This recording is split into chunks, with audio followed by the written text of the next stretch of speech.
In this tutorial, we will write a Java program to check a leap year.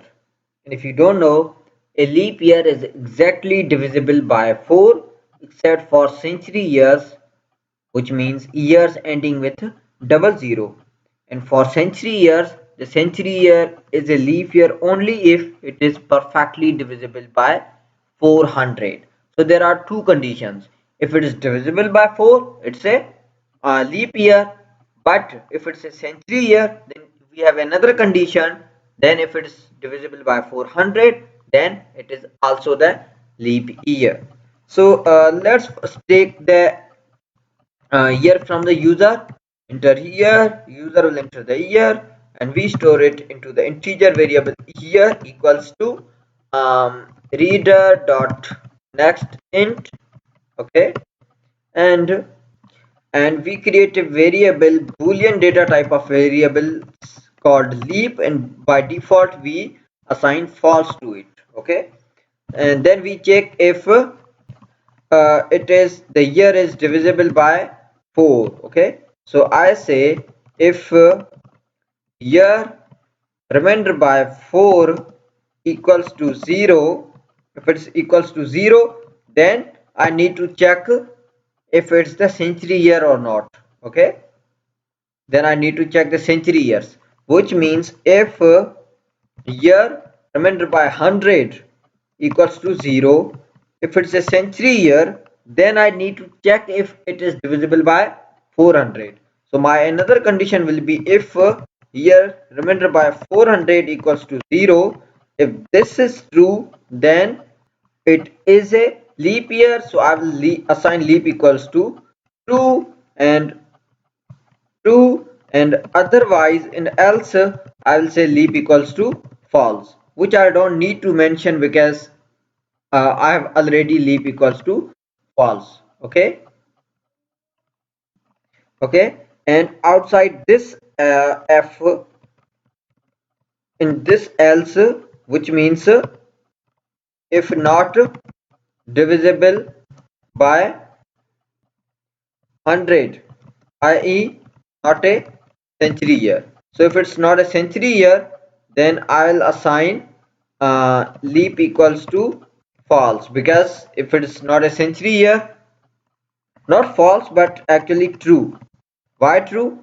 Because see, if it's divisible by 4, then we need to check if it's a century year. If it's a century year, then we have another condition. If it's not a century year, then it is a leap year. So it is true. Okay, and outside this if it's not divisible by 4, then our leap will be false, which is again no need to mention because we have already assigned leap equal to false.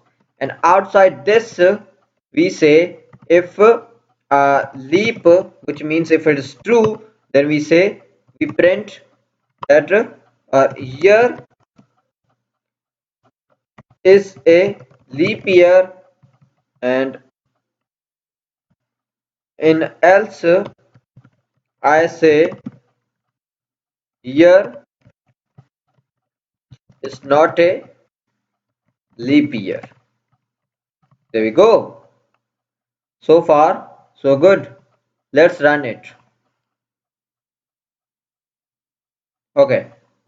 So we have 1900. 1900 is not a leap year, which is true. And then we have, let's say, 2012. 2012 basically. 2012 is a leap year, which is also true. And once again, let's give 2000.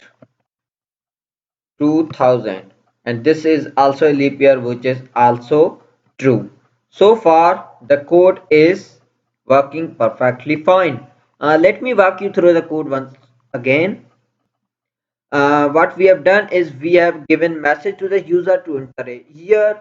User will enter it. We are reading it by reader.nextInt and storing it into an integer variable called year.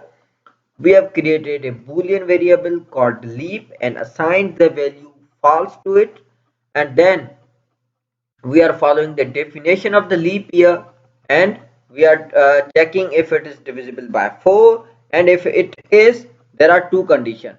If it is also divisible by 100, then we need to check another condition. Otherwise, it's a leap year. So in else, we have already assigned that the leap is equals to true. But if it's divisible by 100, which means if it's a century year, then so this is basically if a century year. Okay, if it's a century year, then we say if it's a remainder by 100 is equals to 0, which means if it's a century year, then we have another condition which says if it is completely divisible by 400, which means the year divided by 400 leaves remainder of 0, then it is a leap year. So we assign leap equals to true, and that's it.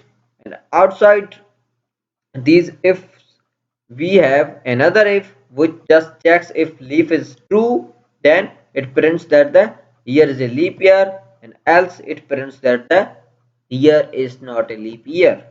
So far so good. So I hope you have understood something, and if you did, please subscribe my YouTube channel, and I'll see you in next tutorial.